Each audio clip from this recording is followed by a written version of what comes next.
Okay, so welcome to episode 7 of A Matter of Perspective. Really excited today. I have a very special guest, very busy gentleman. Took time out of his day, actually morning. He's in the West Coast to come on. But before we invite Mike on, I just want to remind everyone, if you want to be on the podcast, have suggestions, maybe, give this information to someone else that can help them, whether it be through the YouTube channel or through the, the actual audio channels like Spotify and Apple. But the phone number is 508-677-7219. And the email is bdalpy@comcast.net. So with no further ado, I'd like to introduce everyone to Mike Sodini. And we'll talk about a little bit of what he does in the second half of this. But Mike is, I'll call him a friend, right? Maybe a good acquaintance. They were met through a mutual friend, and he's really doing a lot of good work. But before we go there, I want Mike to share his story. So without, saying anything about him, I'm going to let Mike do all that, introduce himself, and kind of why I asked him on the podcast. So go ahead, Mike. All right. Well, thank you for having me, man. It's an honor. And I do consider you a friend. I think you're a good man. Yeah. So my name is Mike Sodini. I'm the founder of Walk the Talk America. I am a third generation firearms industry professional.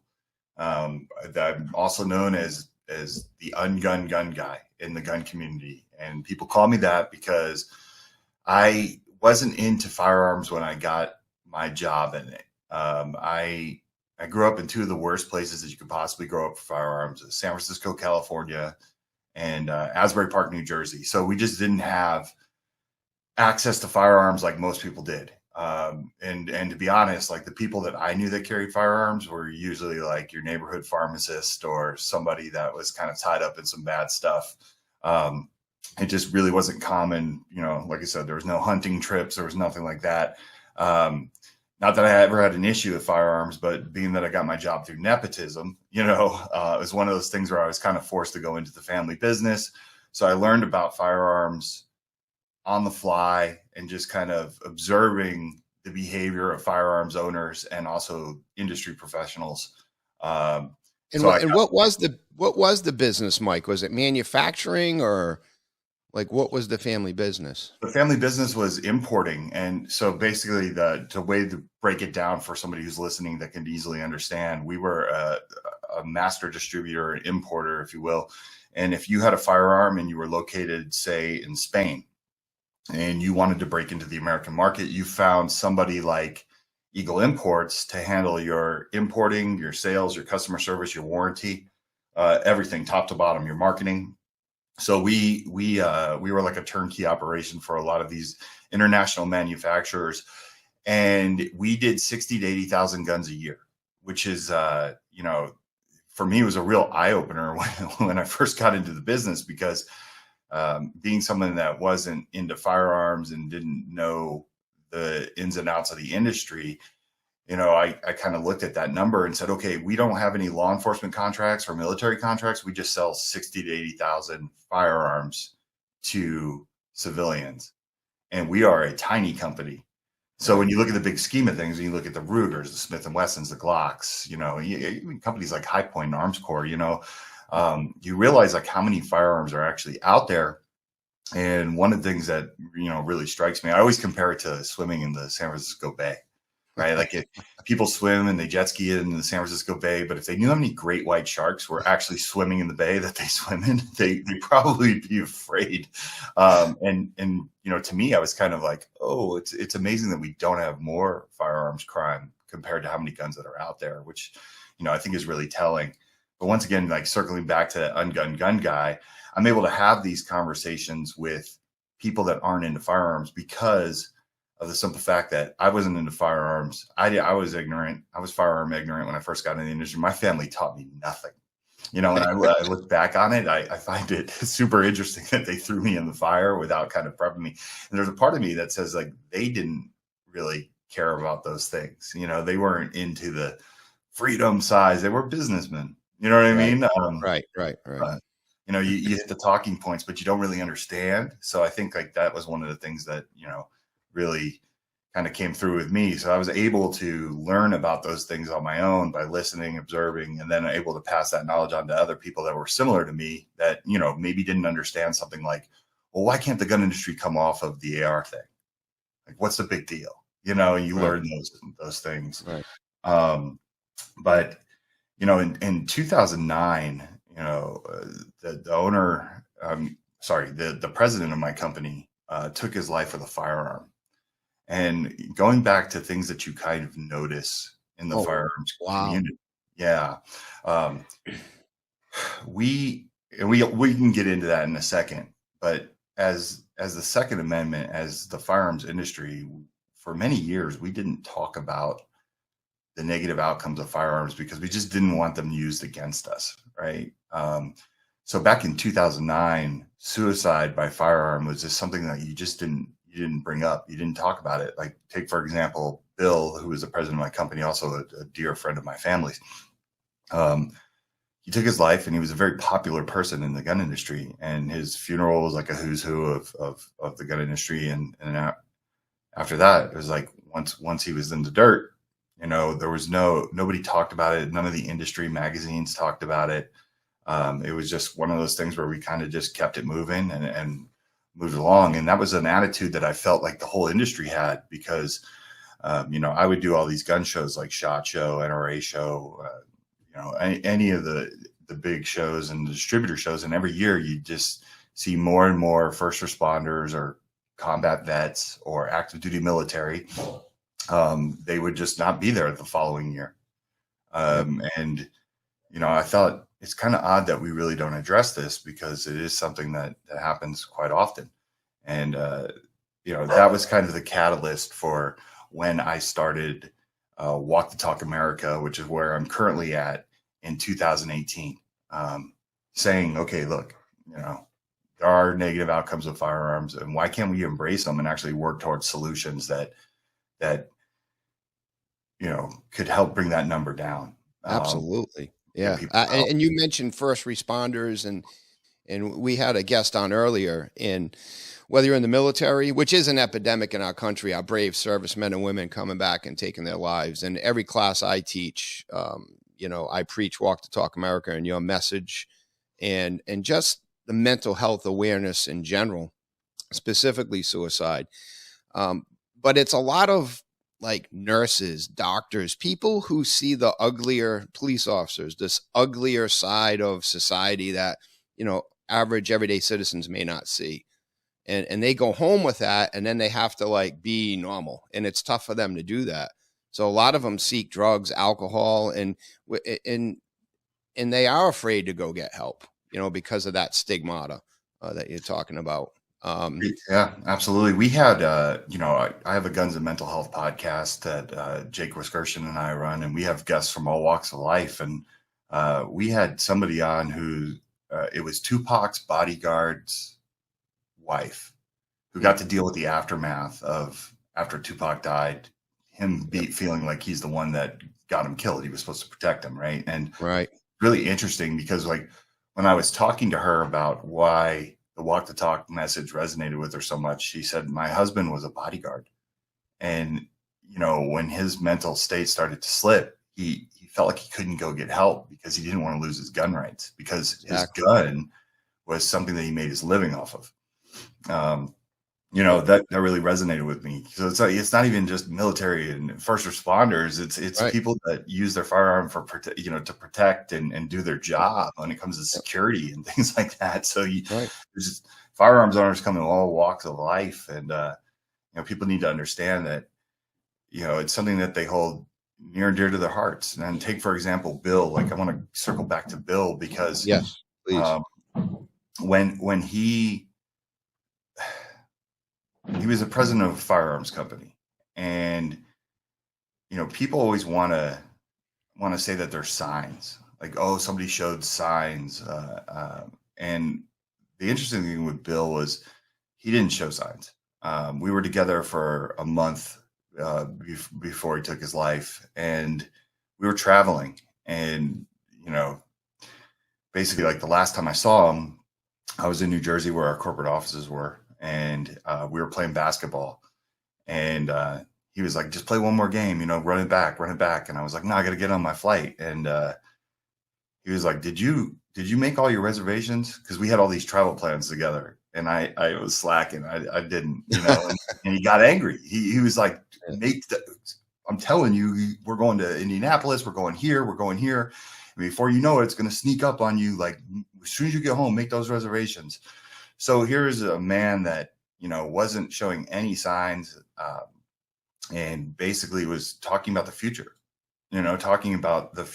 us in the future, Right. going on these trips. Cause we used to mix, business with pleasure, right? We'd go somewhere, we'd meet with a distributor, and then we'd take a few days to just go relax at a nice hotel and go out, and, for me, that really hit home, because like I said, even working in the mental health field space now, people are always like, oh, there's signs and things to look for. Sometimes there's not, right? Sometimes there is no easy answer, but, I'm going to take you back to that night. So I leave to hop on a plane to get back to Vegas. And this was Memorial Day weekend, and he got a DUI. And for whatever the reason, he didn't feel, I guess, that he could recover from it. And when he bailed out, he went to the office. He took a firearm from our safe and went to his house and made this decision. And it was one of those situations where, I'm back in Vegas. It's 4:00 in the morning, and somebody calls me, on my cell, and I pick it up, and I'm like, this is a friend of mine from New Jersey who's calling me. He's aware of time difference.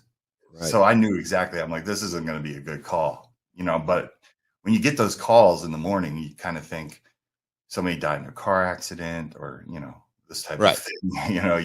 Your mind goes to a bad place, but it doesn't necessarily go to suicide. And I made the call, and my buddy's like, did you hear about Bill? And I was like, no, what happened?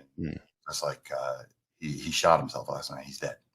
And I had to turn right back around, jump on a plane to New Jersey, to figure out what we were going to do. And the hardest part was having everybody, because he left a note, and he left it for me. This is really interesting. How, like your psyche. Now he's married, right? He had married, have children. He had a child. He wasn't married. He was separated, but they had been separated for a long time. Gotcha. He had a son, and his sister is the one who picked him up from jail. And it was really interesting to talk to her about, I'm like, well, what did he say to you? Because she had no idea either. She just picked him up, dropped him off at his house, where he then got in his car, so she didn't even know he went to the office to go get the gun. Gotcha. Yeah. And he went into our safe, and he took some ammunition out, and he took a firearm out and brought it back to his house. But when talking to her, she was saying that he was like, oh, now I'm not going to be able to drive, and I may not be able to work in the firearms industry. He had a lot of bad information that, we didn't discuss those things. And in my mind, I was like, a DUI, like, yeah, okay, if you can't drive, then what, I'm going to drive. You know what I mean? Like, Uber, right. Yeah. I mean, I don't know what it was where he felt like he couldn't come back from this, and there was never any explanation. And I remember, after I got off the phone with my friend, the first phone call I made to was the office, because of that 3-hour time difference. I was like, okay, let's, I got to process this. And then I called the office, and my CFO picked up the phone, and, I could hear it in her voice. She knew. And I said, well, she goes, there's a letter here for you. He left a letter. It's in an envelope. And she's like, I'll overnight it to you. And I remember I was like, just open it. Yeah. Right. Yeah. I mean, she was trying to respect the privacy of it, but, Right.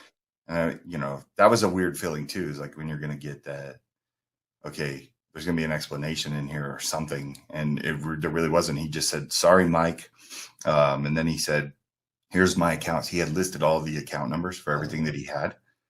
And it's really interesting because he was just like, do not let my ex-wife get any of this, which shows me that he wasn't thinking clearly, because like technically on the books, you're still married, you Right. know? Right. There's no way I could fight that legal battle for him, but Right. so that was something that, it wasn't the first time I had dealt with suicide. I had a girlfriend in college. We had been broken up for many years, but we remained friends. She took her life, but she had done it, using a car in a garage. But this is the first time I had ever dealt with anybody that I knew that was super close to me that's suicide by firearm. Right. Yeah. So that, We had and I actually invited them on. We had a family member, a teenager though, take their life with a firearm, and talk about impactful.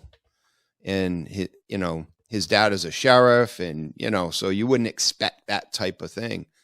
And you're right about the signs. Some people just really hide that stuff. Like it's just, we don't know the struggles that people go through. We just don't know. And whether you want to realize it or not, Mike, you are in part a reason why I started this channel, because what you're doing is Lord's work in WTTA. I'm going to talk about that in a bit. But to me, there's a long breadth of real estate between having an issue and then committing suicide. And I think that area needs to be addressed as well. And is why I started this channel, for people to talk about things where someone can listen to it and say, you know what? I didn't look at it that way. Let me change my perspective. Right? I in my classes, I equivocate it to, if you go out and do yard work and you got a pebble in your shoe and you ignore it, you're like, it'll be fine. I'll just work through it. And then the end of the day, you have this big blister, right? So, address that pebble early, I guess, is the message, and is the genesis for this channel. But yeah, and we have a family friend who committed suicide in a very horrific way.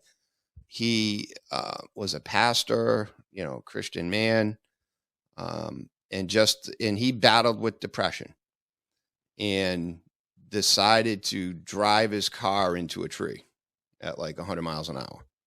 And I heard that, I was moved to tears. I'm like, how does a person get to that point where taking their life, the most precious thing, and choosing that as a viable solution? And just like Bill, I mean, he was cognitively writing down, like being thoughtful of you and writing down account numbers. So, and here's the heartbreaking part of it. I don't think anyone really ever truly knows why. That's what we're left to doubt, right? Yeah. Here's the interesting thing. So the reason why I brought up the ex-girlfriend was because Bill and I knew each other when that happened. And it was one of those things where the ex-girlfriend called me out of nowhere one day, because we had the same birthday. And she's like, happy birthday to us. So like all this stuff. Yeah. And she lived in Phoenix and I lived in Vegas. And I didn't think anything of it. I thought she was just catching up with me on my birthday. Right. And, we talked once again. I was like, hey, if I'm going to be down in Phoenix, I think in a couple months, like we should get together and stuff like that. And I was like, I want to meet the new boyfriend, because she was telling me about her boyfriend. And the next day I got a call from her brother, and, it says she took her life. Now, when I called Bill to talk about that, because Bill knew Allison, this burns in my head. I remember he's like, suicide is a coward's way out. So this is a man who, a couple years later, like did not follow his own advice to me when talking about this. And it always it was very, eerie, right? Like it was something that just like like I thought about that immediately when they said that he took his life with a firearm, because I was like, he was the opposite of that. Like that was the hard part too, is going back to Jersey and being around all his family members who wanted answers from me because I had spent the most time with him because we were traveling for work, in Right. the firearms industry. There are months when things really ramp up and you got to go see distributors and you got to go see dealers and you got to go, you see customers and you have all these meetings, and then there's these shows, gun shows like the NRA show.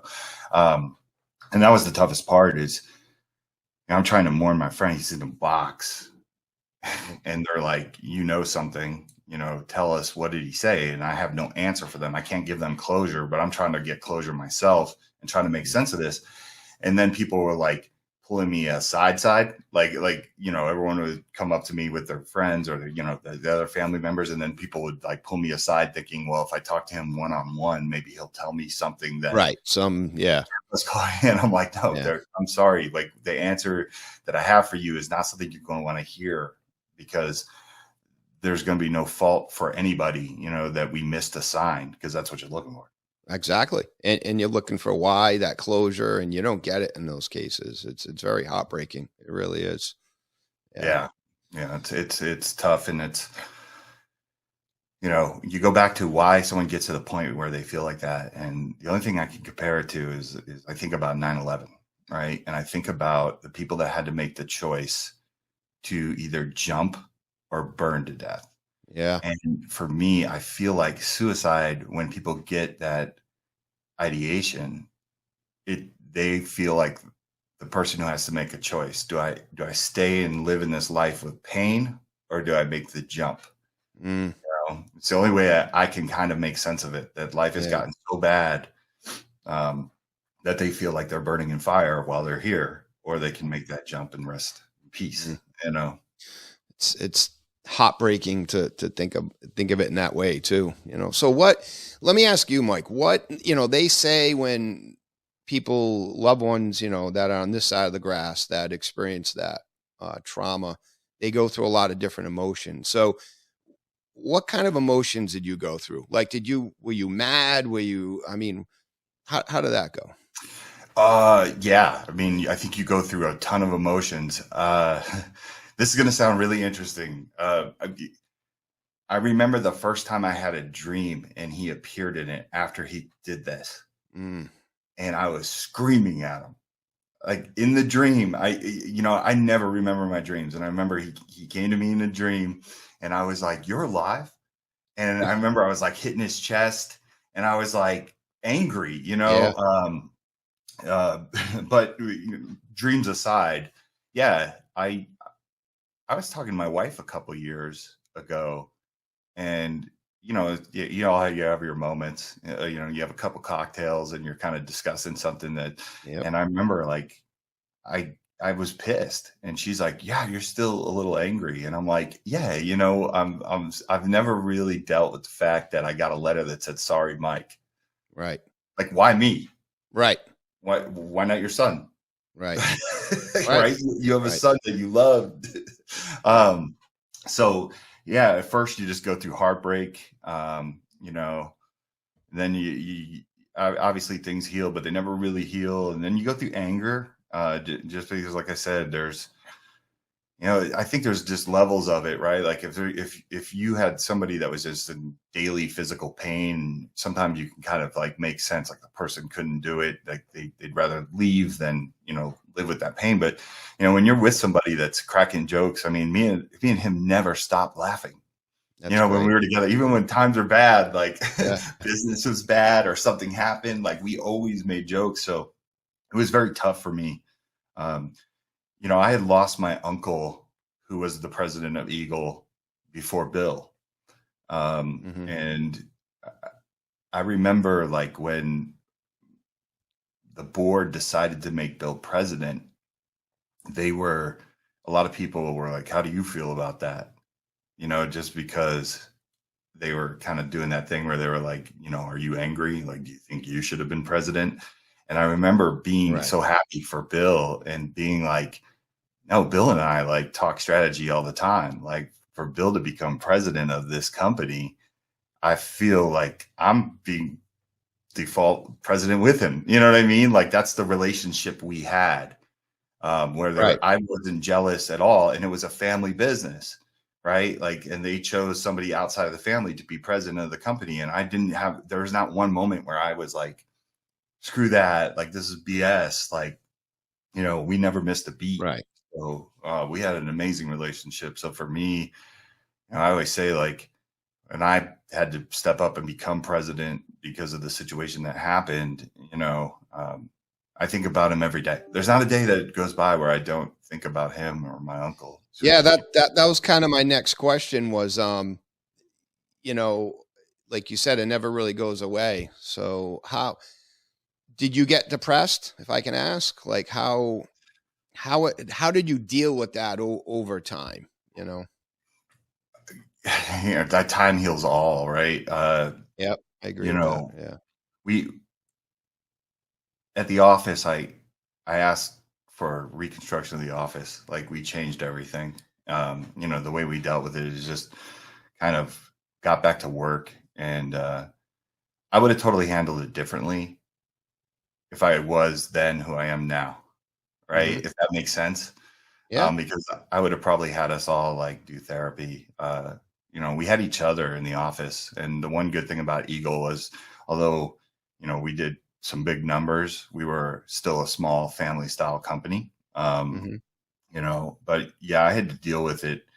I don't think, in hindsight, looking back on it, I want to blame, my behavior with things, with say maybe alcohol and stuff like that. I want to say it was just me being young and having fun, but I think that was a coping mechanism, which is never the way. You look back on things now as someone who doesn't really drink anymore. I look Right. back and I was like, yeah, I would go on little benders and I would do it under the guise of celebrating Bill. You know, Yep. um, Yep. you know, it still, like I said, it still stings, and you look at it, and quite frankly, like it's one of those situations where you just like you quit on me, man. You know what I mean? Yeah. Like Yeah, I could. and you can't, that's the selfish part coming out, where you're just Yep. like, you gave up, you didn't give me any warning. You know what I Right. mean? Like, Right. I think about it all the time. Like, I think about how he said to me, play one more game. Now, many people have said, well, do you think he knew? I said, no, he wanted me to Right. just play another game. The games were competitive and we had just won. You know what I mean? And Yep. he was saying, like, play one more. Right. Um, and, I think about also, too, like, maybe you could have called me. I don't know. Yeah. What if you'd have called me or something? Is there any way So we so could? that's the what if game. What if? What Yeah. if? Sure. Yeah. Yeah. And So that's all our human tendency to seek, like to rationalize why, or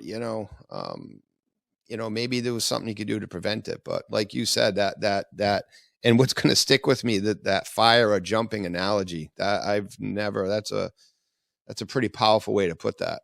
Um, yeah, it's the only thing that I've been able to try to make sense of it, like mentally, like what I've had to do, right? mhm. Because I've never understood it, and someone who's never uh, had suicidal ideation. I mean, everybody does that. I guess suicidal ideation could be like just someone saying, like, "Well, I wonder what would happen if I was not here." But I've never really thought about it in a way of suicide. Right. I've always thought about it in a way of like, what if I die? Right? Like Right. that could be Right. walking to the park and getting hit by a car, right? Right. But as someone who's never really had those thoughts in those dark moments, and I've had dark moments in my life, going through my first divorce, Yeah. um, that was a very dark moment, but I never thought, I got to leave this earth. As a matter of fact, I felt like there's way more responsibility, as a single dad, getting custody of my children and stuff like that. I had a responsibility to them, but it's not something that you can ever make sense of. I think when you lose a loved one or a friend to suicide, whatever the manner may be, it doesn't have to be firearm, right? Right. I think there's a hole that's going to be in your heart that's never going to be filled. Yeah. Yeah. Like any death, but that. Yeah. Yeah, well, yeah, like any Yeah. death, Yeah. but yeah, Yeah. So yeah. Yep. Absolutely. So you talked about, if I was me now back then, I would have went to therapy. So if someone has experienced this, what advice would you give them now? to cope, to deal, to right.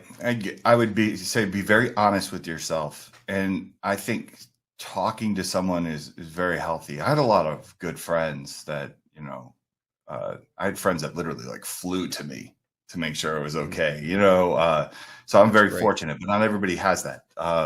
But my thing is like, don't be afraid to go talk to someone professionally, because sometimes you just need somebody who has no attachment, no bias, no nothing, and as somebody who owned the company, or was part owner of the company, and then moved into the president role, because immediately we had to figure, business doesn't stop, right? Because you have employees and you have all these things. If you are in that position, get help for your team. If you're not doing it just for yourself, do it for the team. That would be my best advice. And really understand that it's a process and it's going to take years probably, because everything, once again, I hate to make it sound like, oh, well, the stuff we go through after, but, I had to go talk to all the distributors, all of our customers, and I had to give every customer an opportunity to talk about it that couldn't be at the funeral, so it's something where you're going to be talking about this, for a long time after, there were times when we were at SHOT Show, and this was always give me chills. Someone would be sitting there. I walk up, hey, how you doing? Can I help you with anything? You want to see any guns? Oh no, I'm just waiting here to see if Bill's around. And this is 2 years, like 2-3 years after, right? Just because sometimes people don't go to an NRA show, or they don't, and those are the things where you're like, oh, I got to tell this person, and watching them go through it like you went through it the first night. You know what I mean? Right. People obviously you can sympathize with them, but it's like you're reliving it again almost. Yeah. Yeah. And then you're explaining, because they have questions. And I feel like you have to give them answers, right? Because it's not fair. Like you wanted answers. So, so the recommendation would be, don't be afraid to get help. And even if you're just a tough person, like, oh, I have my friends and my support network, really think about it and really be in tune and talk about it.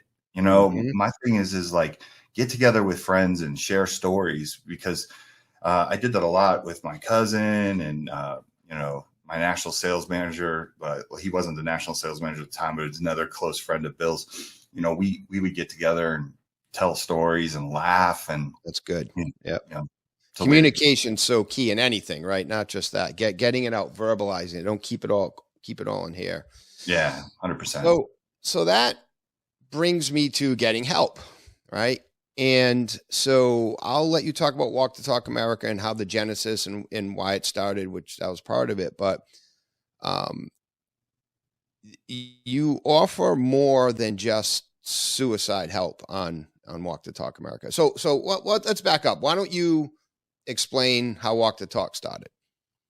Okay, so after 2009, right, that tragedy, I always felt like I wanted to do something, and I would always contribute financially to suicide prevention walks and things like that.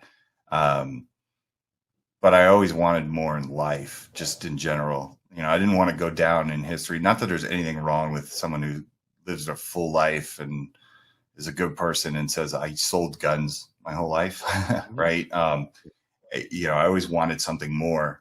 But in 2018, my national sales manager, Rafael Devalle, he runs Bursa USA.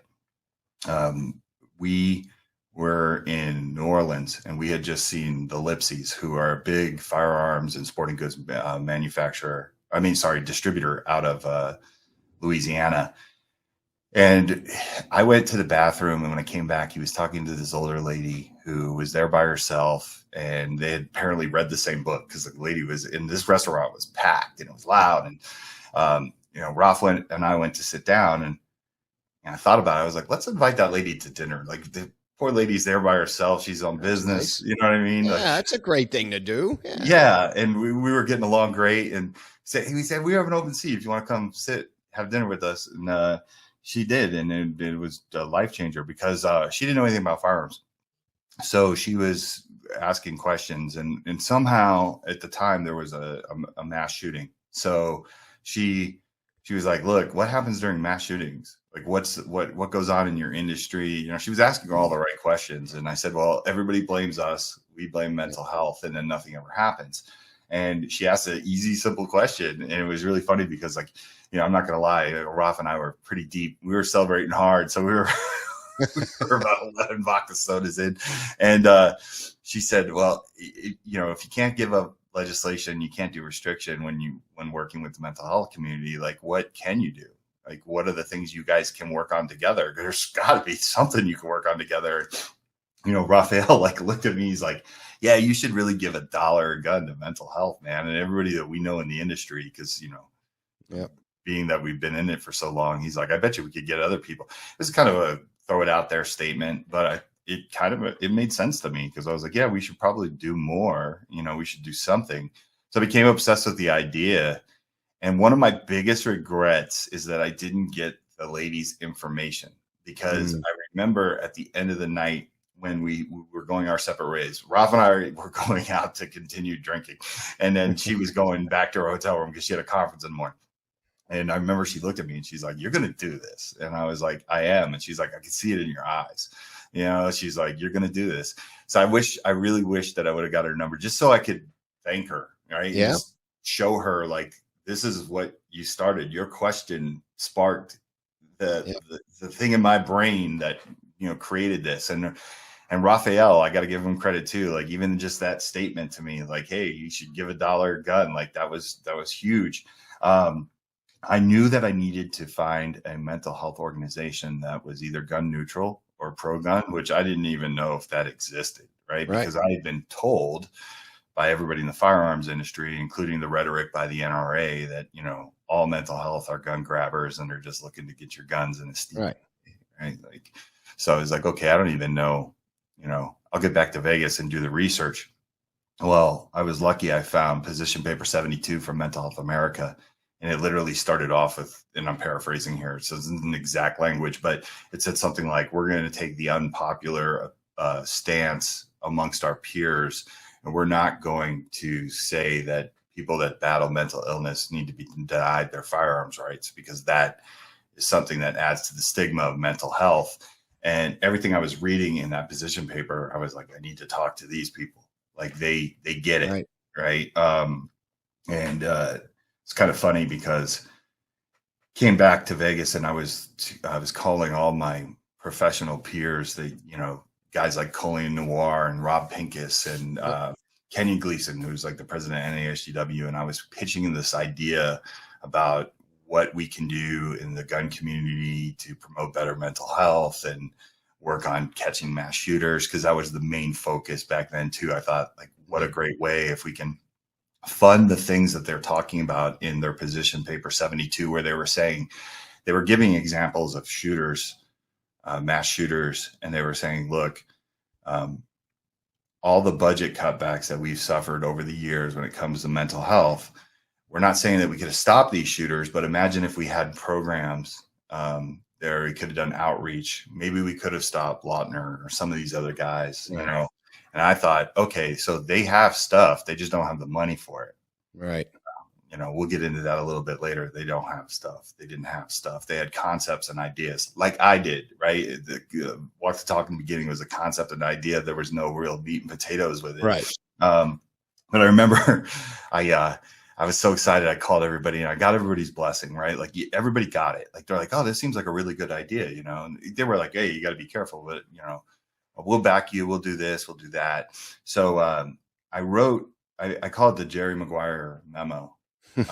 I wrote this super long email, and it's on the website, you know, and basically it was me reaching out to Mental Health America. And I remember I called Rob Pincus and I read him the email, and I was like, do you like this? And he goes, I think it's great. And he goes, but wait to send it. Don't send it right away. You know, he goes, wait till we have a website. wait till we have the organization's Right. 501c3 status. Yeah. And I remember hanging up and literally 2 seconds later being like, I'm Send it. sending it. Right. Well, when you're on fire with something, you got passion. Yeah, you don't want to wait. Yeah. Exactly. And Yeah. it was funny because everyone told me that it takes about like 2 months minimum, or, it could take 6 months for you to get your 501c3 status. Right. And it was amazing that 2 weeks later to that date, it was a Friday. And I remember I went to the gym and I got a call from my CFO at Eagle. And she's like, hey, the 501c3 letter came from the government. Like we're good to go. Right. And I was like, that's amazing. And I remember like I looked at my phone because I had my headphones in, and I saw an email come through. And so the same day we got the letter for the 501c3 is the same day Mental Health America responded. And they said, we've been passing around your email and we're very fascinated for some of the ideas you have, and we'd like to meet you. Could you fly to LA? Because we have a conference this weekend. I know it's short notice. And I remember like we got on planes and we just got there. And so it was very cool that it was like the same day. It was like the stars were aligning. You know what I mean? That was Bill at work. That was Bill up there. Yeah, exactly. Yep. So, we were so nervous, and I knew like, okay, be prepared for us to walk into this room and maybe hear stuff we don't like, or people treat us differently because we're from the gun industry. And it just so happened that, we got there so early, we were nervous, and the vice president of Mental Health America was out front of the conference hall, and she was putting out like badges. And she was like, who are you? And, I was like, hey, we're the gun people. And I remember like this stuck in my brain too. She goes, oh, you're the one who wrote the email. Yeah, we've been waiting for you. Like we didn't think you'd show up. Wow. And I didn't take that personal. I just, if anything, it inspired me more, because I was like, yeah, I feel like they may have been disappointed with the way things work when you talk to gun people, right? But anyways, cut to, we ended up developing a great relationship. We moved forward with a partnership. But in the very beginning of Walk the Talk America, the concept in my head was, we're going to raise money for you. We're going to hand you money. You're going to go out and fix all the world's problems. Right. So write the check. Right. Yeah. And that really wasn't the best strategy or approach. But like most people, when you can throw money at something and you feel like you can fix it. Because I remember having meetings with Mental Health America, and they were like, I was like, I want to do the things you talked about in your position paper 72. And I had them highlighted, you bring up Lautner and you say like, outreach and everything like that. And I remember her saying like, we could write these things. We just have to come up with programs. And I was like, no, you already have them, because you talked about if you had the money. And it was a total communication breakdown. But that was a very depressing day for me, because I had to turn around to all these people that had got excited in the firearms industry about this and asked to be board members, and explain to them that there's no easy way out of this. It was really cool because one day we were having a meeting at Chacho, and I remember Rob Pincus had to go, and he got up and he was like, anybody could give money to mental health. Mm-hmm. Like that's easy. Mm-hmm. Like you need to figure out a way how it speaks to the firearms industry. Right. And so what became like the most depressing day of finding out that there was no easy way to do this also was a blessing in disguise, because it forced me to look at the firearms industry and go, okay, what can we do? And then we can get into certain programs and things like that, obviously, but that was the start. That's how the whole organization started. It's crazy because you look at it as like a 4-year journey now. And I laugh because I think about all the public speaking events I did in front of the firearms community back then. And thank God someone didn't say like, okay, what is it exactly that you do?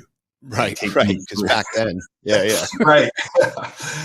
Because I was good at getting people hyped up about better mental health and the firearms industry coming forward and all this stuff and being involved. And, but we didn't really have too much, in the beginning.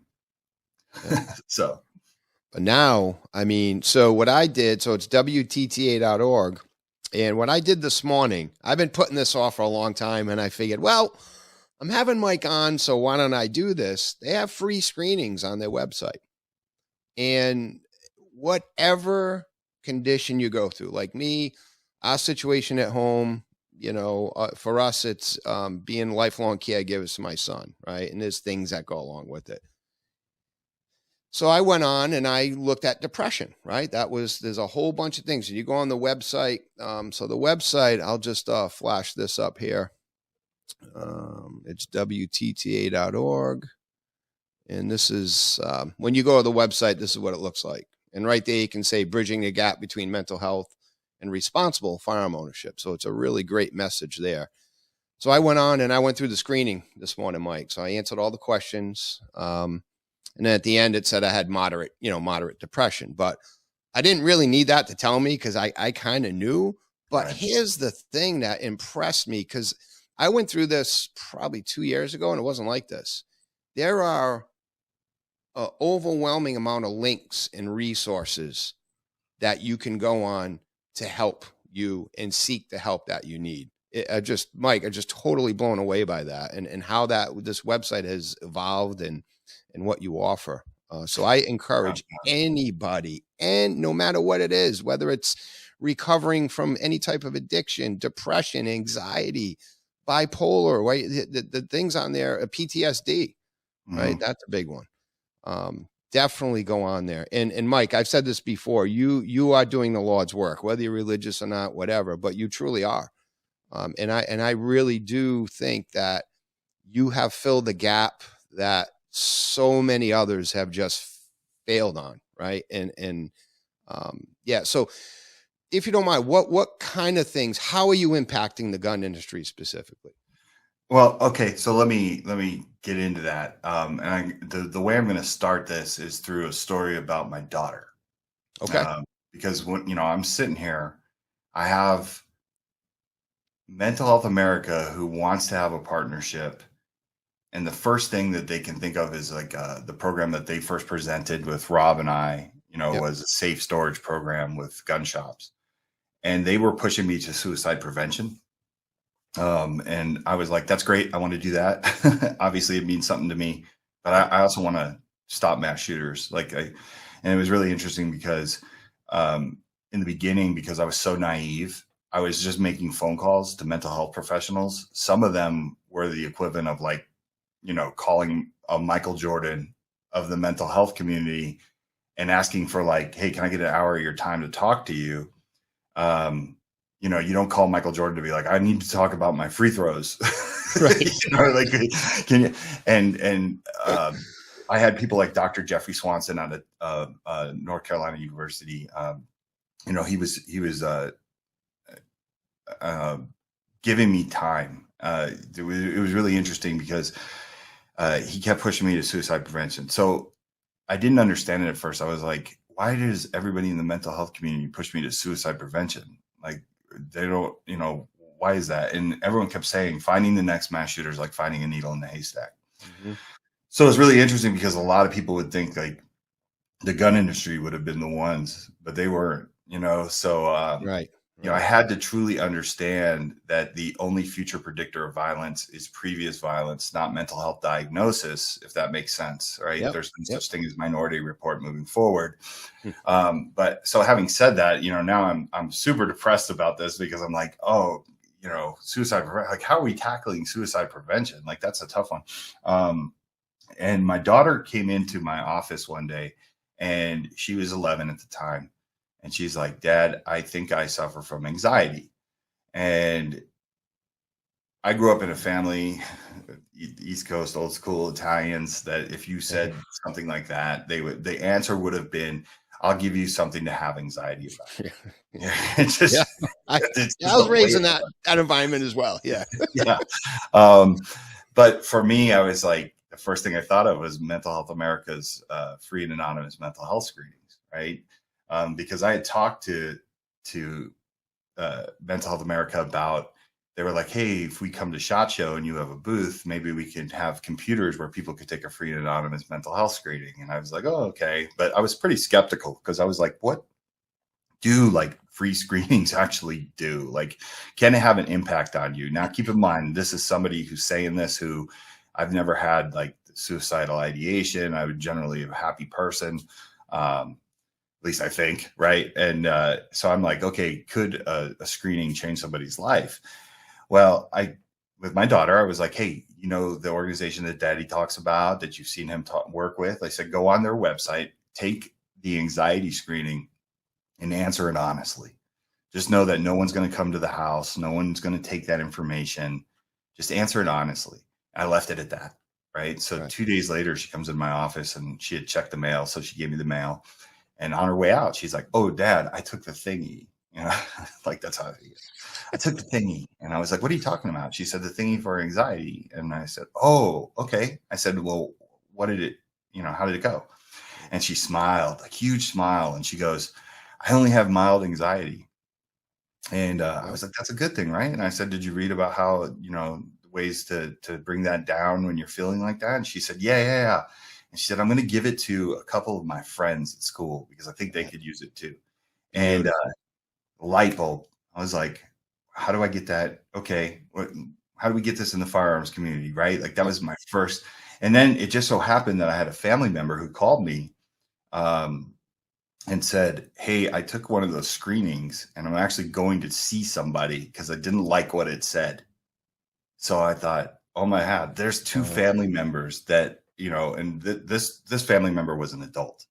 So I was like, okay, we're on to something here. So the first thing I did, the thing I could think of was put it on, you know, I was like, what if we did free and anonymous mental health screening bans? And it led to the website where you can get the anonymous screening. And I was like, I'm going to bring them to the gun shows and pass them out. Yeah. See what kind of reaction we get. And it was really cool because there were people like stopping by the booth and, you know, they'd take the band and they just wanted to talk about it. It's like the gun industry and people that were in the 2A community had gone so long without being able to talk about it unless they were saying like something needs to be done, but no one knew what it was. Yeah. So I'd have people like literally tell me their story. They'd be in tears. They'd be like, this is awesome. And, you know, for me, I was like, okay, I wonder what's going to happen to me. Like, I know that sounds really funny, but, you know, being that the NRA and every organization in the firearms, we kind of shied away from that stuff. I was like, I wonder if like people are going to be like, what are you doing? Yeah. Like, what are you doing? Bringing like shun you or something. Yeah. Like, you know, you're playing with fire. You know what I mean? Like, and it was the opposite. Like we literally had people that were just like so relieved and so happy. And I thought about it because I was like, I'm in a unique position. I own a firearms, you know, importer. I've been around for a while. My family name has been important in the gun industry. Maybe they need to see somebody like me step up. You know what I mean? Because I'm not going to do anything to jeopardize our rights. Right. That's how I made my living. So I felt like, okay, maybe this is your calling here. Like this is a good spot for you to be in. And then you got the blessing of people like Colleen Noir and Rob Pincus and John Renzulli, who's the lawyer for Glock. Like you have them on your board. Maybe people need to see gun industry figures come forward and make it okay, right? Because certainly, if you don't think I'm going to screw up our gun rights, you're certainly not going to think Colleen Noir is going to, or Rob Pincus, right? Like, so that's the genesis of how this started, right? And then it moved on to. I said, okay, how do we take it to the next level, right? And I came up with the card, the flyer, to put in the boxes of all my firearms. Yep. And, you know, I'd mentioned earlier that I had a bunch of foreign manufacturers, right, that they trusted me. But I'm not sure they really understood because I would kind of do this thing where I was like, hey, I was thinking about putting this card in the box. If I send you the card, can you just, you know, slip it in there for me? And sure. You know, it's like, yeah, they probably had no idea, you know, for them, it's kind of like, okay, you need me to just another thing to put in. Yeah. So it was really cool because that was another step, another test. Like, let's kind of step out into the deep end a little bit. I was like, am I going to get a call from the NRA? I'm going to get a call from somebody saying, why is this in the box? Like, what are you doing?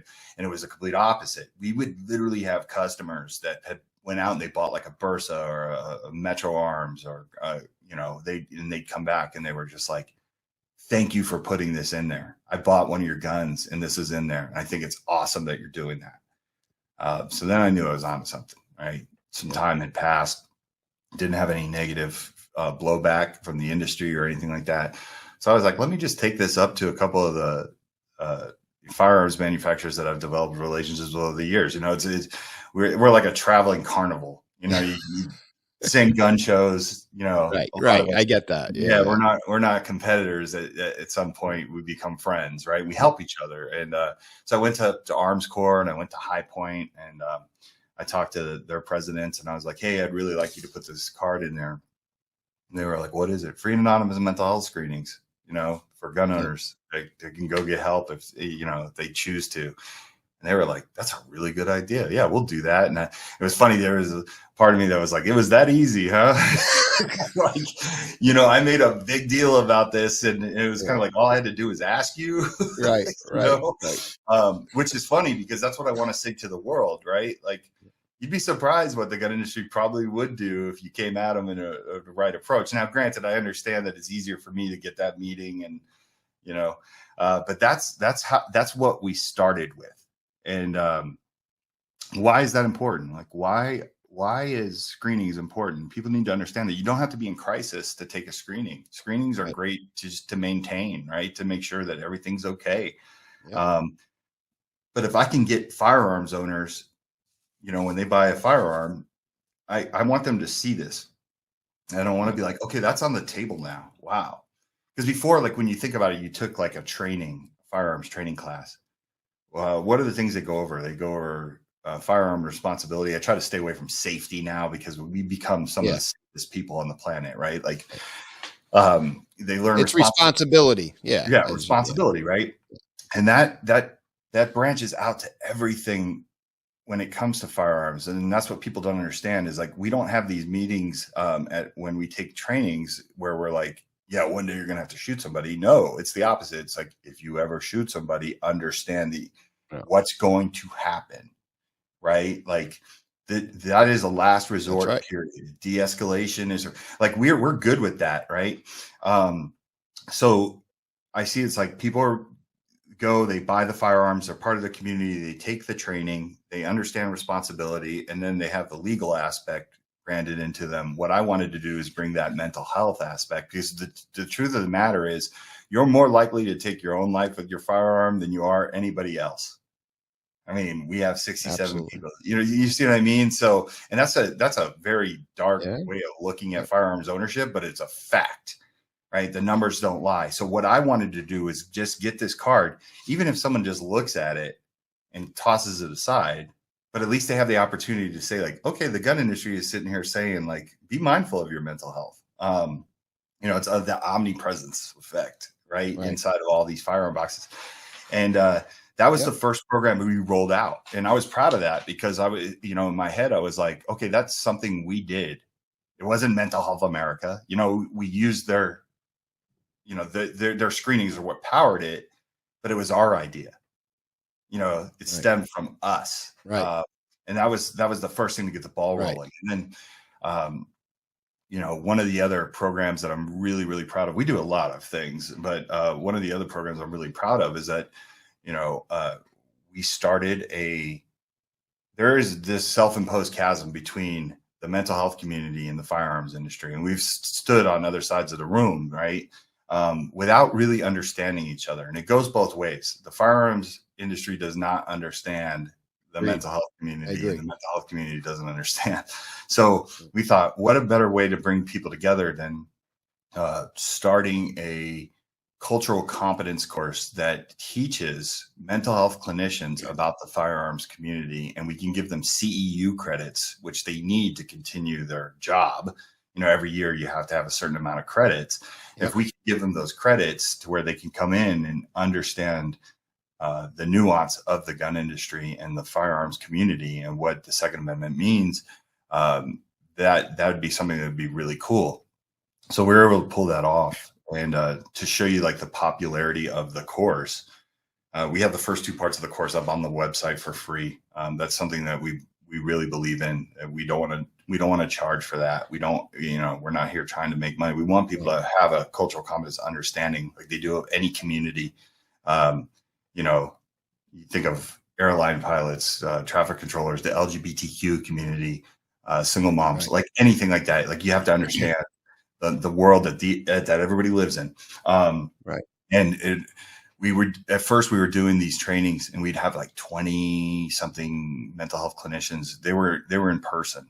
And then COVID hit and we kind of moved to this online format. And I thought, well, that's the end of that program, because once it goes online, no one's going to want to take it. Well, we couldn't, nothing could be further than the truth. People wanted, like, I think it made it easier for them to say, like, I can learn about this culture and I don't have to go into a gun range to get the lesson, So the very first time we threw an online course, we had something like 80 something clinicians in there, and then we threw the exact same course a couple months later and we had like 260 something.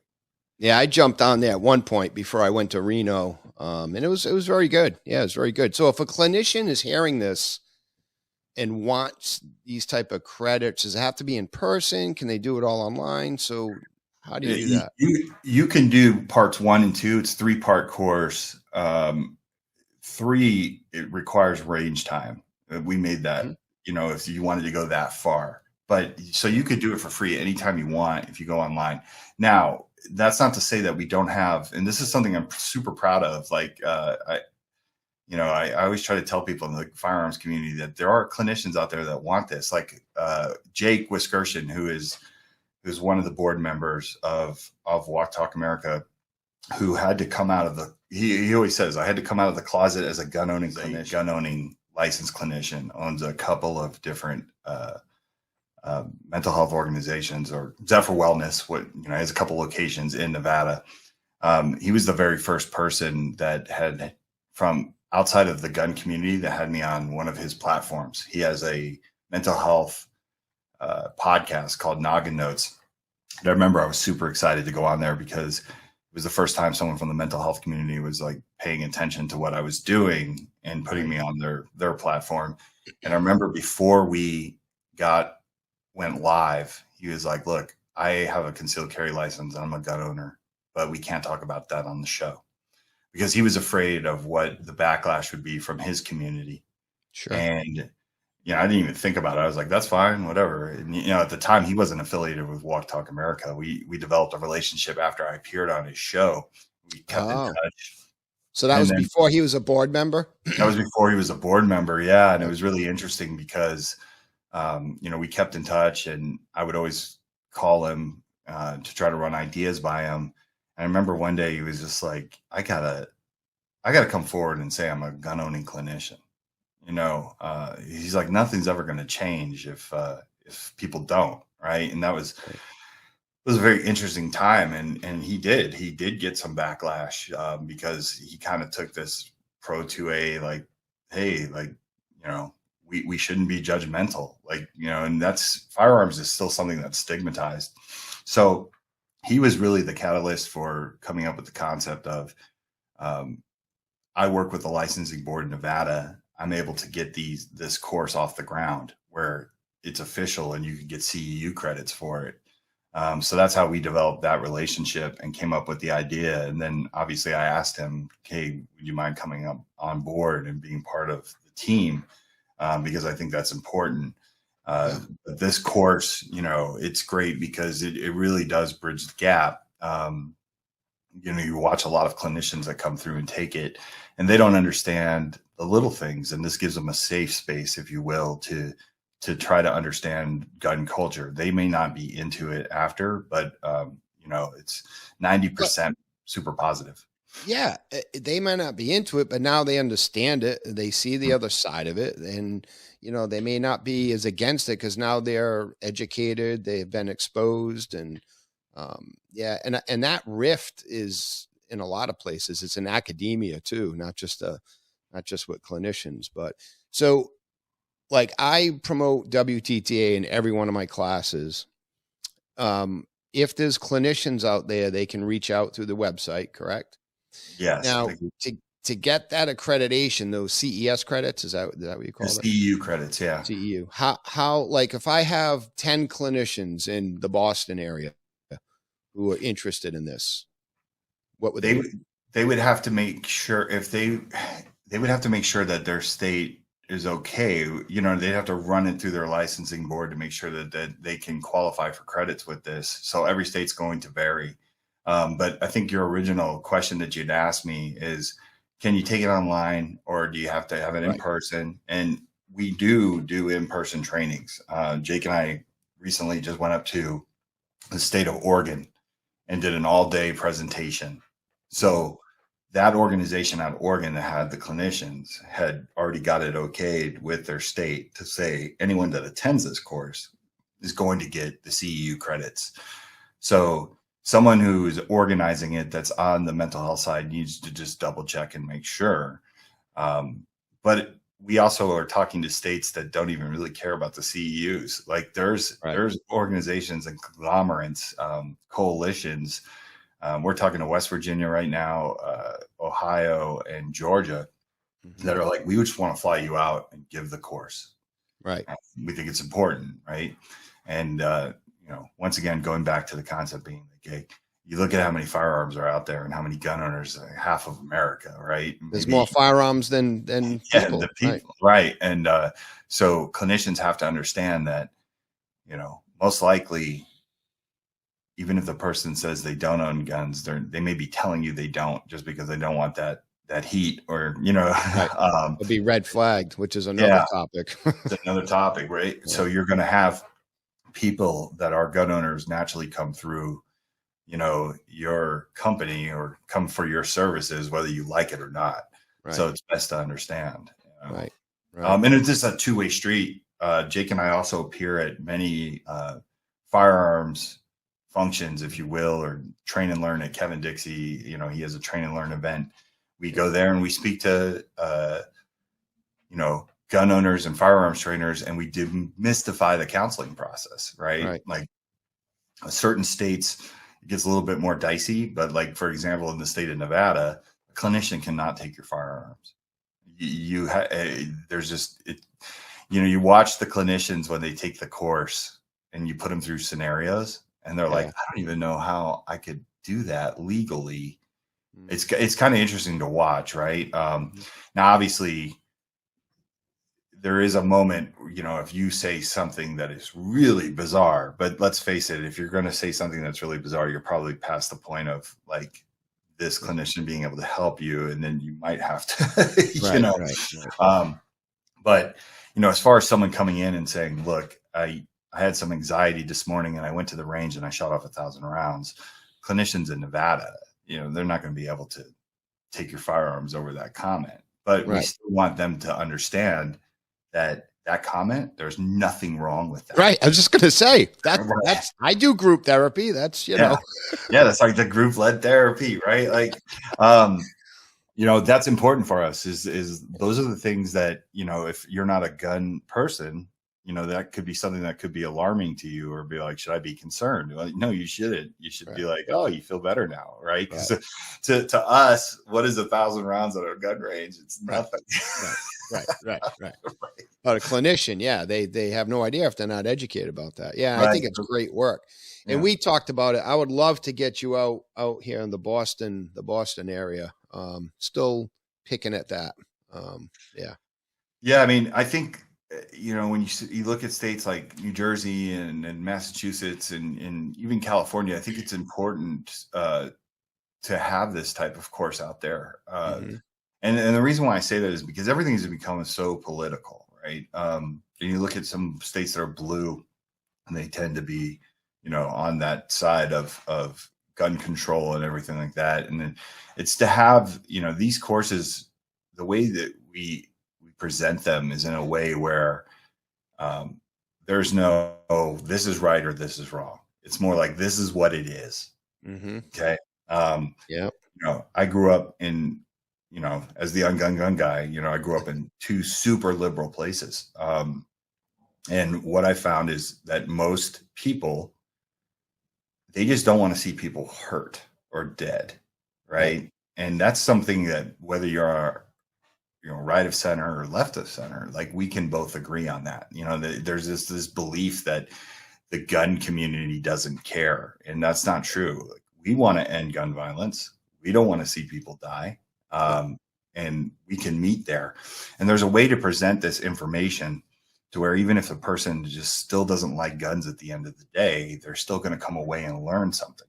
Right. And we pride ourselves on that. Yeah, and be more educated, right? Yeah. And kind of meet in the middle and understand. Yeah, absolutely. Yeah.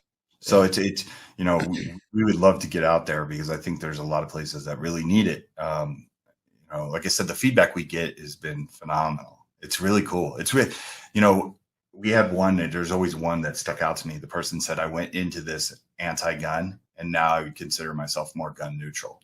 Yeah, and I was like, that's exactly what we, yeah, I don't need you to like guns at the end of the day. I just need you to understand, if you want to save lives, you got to understand how complicated this subject is, just like I did, so. And being on one side or the other and planting your feet gets nothing done, right? In anything. So meeting in that middle, and that core, that nugget is just what you articulated. None of us want to see innocent people die, right? So, right. And for me, this is another depressing comment. Like we have a lot of them in the show. But I always explain to people, like the media, and when I do talks, I've said I live in a world where there's a mass shooting every day, and they're like, "Well, what do you mean?" And I said, "Well, we lose 67 people a day to suicide by firearm. That's more than the Mandalay Bay shooting, but the media doesn't talk about it." So while we're fighting over things like raising the age, of AR ownership from 18 to 21, or red flag laws, people are literally dying every day. So it's like, I don't feel like we have, at least in my world, I don't have time to get into that stuff. I can tell you why it's harmful, why red flag laws are harmful. Right. But to me, it's like, do you really want to save lives? If you really, really wanted to save lives, you start working now. Right. And you say the legislation is going to battle itself out in court. That's beyond our control. Right. Like, I can give recommendations, or I can, give my opinions, but I'm not going to change legislation. No. And everything they're coming out with, really, I mean, when you get right down to it, it's not going to save lives. I mean, it's all knee-jerk reactions. It's, that's a topic for a whole right. Yeah. I mean, if anything, what we can talk about right now is, and I say this all the time when I'm talking to all the conglomerates that I'm part of, or giving advice to, or consulting with, from the mental health side, I said, I live in a world where I get 3 or 4 people a week saying I won't go get help because of the red flag laws. Mm-hmm. That's not the world they live in. Right. Like, I hear statistics all the time from the mental health community. Well, 67% of gun owners say they're okay with this gun law. And I'm like, who are you asking? And who are you hanging out with? Because if you hung out with me for a year, you went to every gun show that I went to, and you talked to these people, it would be zero. Right. Absolutely. So either they're filling out that information and they're lying for what they're saying in public, right? Or that's just not the case, right? And that's my fear with red flag laws, is because of the world I live in, I think it's more likely to get someone killed, because they're like, I'm not getting help. I can't. This is too important to me. Right. Right. They're afraid some clinician's going to throw the red flag up, and they're going to come take their guns and take their, Second Amendment rights away. Yeah. Very dangerous stuff. Or just a family member, right? Like, oh, he's seeing a therapist. Is he slipping? Like, maybe we should red flag him. Like, there's all, I mean, we can go, like you said, we could do a whole show just on red flag laws alone, but these are feel good legislation that isn't going to change the majority of the deaths of firearms, which is suicide by firearm. Right. And people can make a case, waiting periods, maybe that, gives people time to cool off, but that's that passion period, right? And let it, I think that doesn't have root cause mitigation, right? We still got to figure out why the person wanted to do that. And that doesn't, a waiting period is not going to stop that. And quite frankly, is another depressing comment, but I'm not sure we could ever stop suicide. We can try. There's a saying where there's a will, there's a way. Yeah, I kind of agree with that. When someone's determined, and if not by firearm, by some other means, like that friend who drove his, car into a tree. Right. People ask me all the time. They're like, why don't you work on other aspects of suicide? And I'm like, because I'm from the firearms community. What I care about is suicide by firearm. Yep. Right. Like, I'm trying to get the firearms industry to where the alcohol industry got with DUIs. Right. If I worked in rope, maybe I would focus on that. Right. But I'm a gun guy. Right. You know what I mean? And it's just something that we can do. Yep. And, for people that are listening, they need to understand, especially the super pro 2A. Is it better for gun companies when they get called into lawsuits for these heinous acts that happen to say, hey, wait a second, we gave our customer every opportunity to seek help before he went out and did this, or she, right? We put this in the box. We put this on the side of the Arms Corps ammo. Arms Corps is a big supporter. They actually put the mental health screening on the side of the box. That is awesome. Right? Yeah. So my thing is we don't have to give up rights and work with legislation. We could just say, look, we're doing our things to address these things. Now, it might not change the outcomes of these verdicts or whether or not an insurance company wants to settle, but I think it would go a long way in the court of public opinion to say, like, we're doing our best to try to get people the help they need when they're in crisis without fear of consequence. Absolutely. That sums it up pretty good. Yep. Yeah. All right, Mike, I really appreciate you coming on here, right from the bottom of my heart. I believe in your message. I preach it in every single one of my classes. I've sent untold amounts of people to the website because I believe in what you're doing. So keep it up. And hope to get you and Jake up here in the Northeast soon, hopefully. Yeah, and I want to extend the invitation. I know that we've talked about it, but I want to get you on the Guns and Mental Health podcast as well to tell your story. Sure. So we got to get that going soon. Yeah, sounds good. Well, I know you got some things coming up soon, so you'll be busy for a little while, I'm sure, bud. Yeah. All right, Mike. Yeah. Any last words you want to tell the listeners, or? I just say, be mindful of your mental health. The two worlds can exist. And if you want more information, go to WTTA.org or on social media, whether it's Twitter, Instagram, or Facebook. It's at Walk the Talk US. There's more information on there. And, there's different ways to help. You don't have to necessarily donate. I know money, especially these days with prices of gas and everything like that, could be tight, but there are ways that you can support the organization simply by sharing on social media, telling people about it. There's ways, you can go there and see all the different ways that we recommend you can help. If you have connections to firearms companies, it doesn't matter what they are. They could be an optics company. I mean, we have Cannon Safe, right? Like all these different companies that are involved in this, tell them to get involved with Walk Talk America, because we need to do this as an industry. So I'm going to leave it at that, WTTA.org. And once again, thank you for having me and giving me this opportunity to talk to your listeners. You got it, Mike. Thank you from the bottom of my heart. And we'll put all that stuff in the show notes, links, and all that kind of thing. All right, Mike. God bless. Have a good weekend. Yeah, likewise. All right. Take care.